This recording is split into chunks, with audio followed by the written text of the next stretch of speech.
everyone. Welcome to episode 164 of Manage the Wild. I'm Nick Madsen.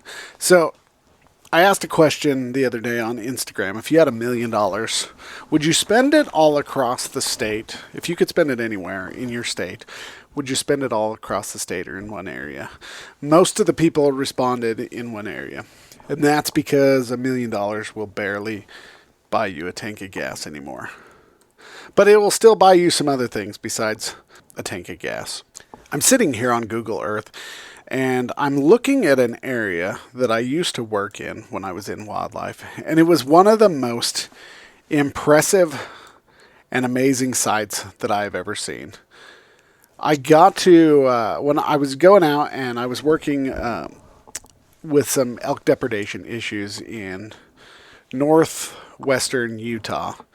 And there was quite a few issues there. And there was a CWMU, a Cooperative Wildlife Management Unit there that had some pretty impressive numbers. And I happened to be driving by just down the road.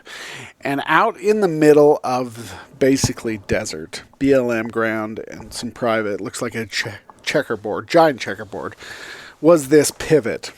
And this pivot, like, we've all seen pivots, and they're not very impressive. You fly over pivots, you drive by pivots, and you're like, oh, there's a pivot. This one, though, I will never forget. When I looked out into that field, I thought they were running sheep out in the middle of the field, and it was late in the afternoon. And the more I counted, the more I realized this was all deer. And between the two fields, I lost track at over 1,000 deer between the two pivots. They were two 40-acre pivots, green alfalfa. And that right then is when I decided that if I ever had $1 million, I would put it in one area. And I've talked to the wildlife manager. It's an area owned by the state of Utah. And I talked to the wildlife manager and I was like, hey, if I ever got funding, we're going to do this. And he jokingly agreed. I just don't think he thinks I'll ever get the money together. But the amount of deer and elk that a pivot in this area that doesn't have a pivot for at least 20 miles around it. That's the one thing here in the West is if you can bring moisture and a lot of protein in, you're going to draw the animals in. You're going to draw the deer. You're going to draw the elk. You're going to draw moose. You're going to draw everything in. Pronghorn, doesn't matter what it is. You're going to draw it in if you have a pivot. A lot of the times the fields that I was counting at night were fields that were heavily irrigated, oftentimes with a pivot. Now, there's a lot of people out there who don't like this modern approach. I've accepted, in my personal opinion, that we are never going back to the days of the pioneers or Jim Bridger. We're never going back to those days. It's just not going to happen. And if we're not going to go back to those days when we think about what mule deer used to be like, then we might as well take a more modern approach.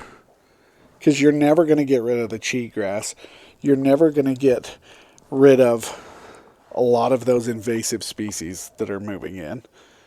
And if you're not going to do that, you might as well take the modern approach, pump in a bunch of water, and draw in a lot of animals. If you want an area, and the area that I want to do this is actually open to public. There's a lot of private around it, but it's open to public. And if it wouldn't just affect a couple of deer, it would draw in a lot of deer. There's a lot of deer in this area, mule deer. There's a lot of elk. There's a lot of moose. And so what I want to do is get a pivot and put it in this area. Now, there's a lot of issues with it, namely the amount of water it would need. But if I had $1 million, that's exactly what I'm going to do. Some of you call me a sellout.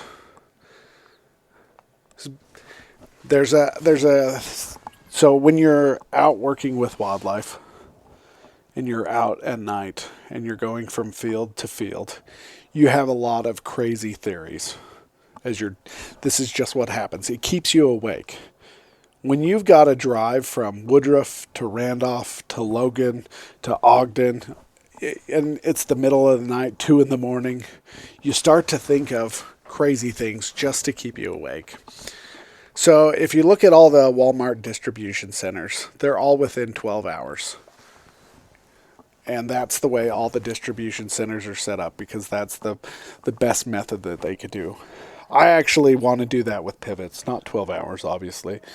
But I think you could checkerboard your whole area with pivots, and it would give these animals room to move and grow and migrate, and it would be one of the most beneficial things you could do, because we're destroying habitat like crazy. We're building residential, we're building commercial, we're putting up roads, and the roads are only getting faster, not going slower. We're now adding side-by-sides, 1,000cc side-by-side with a turbo in it that does wheelies just by touching the gas or even thinking about it. And we're adding all these winter sports. There's putting a lot of pressure. So if we could just add a pivot and pump in some water in these areas and bring in some protein, that would massively increase the overall health of these animals. That's just my take. You guys are going to have to comment, let me know, send me an email, hit me up on Instagram. Let me know if you agree or disagree. These are the thoughts that happen at 2 in the morning. All right, you guys, stay wild. Have a great day.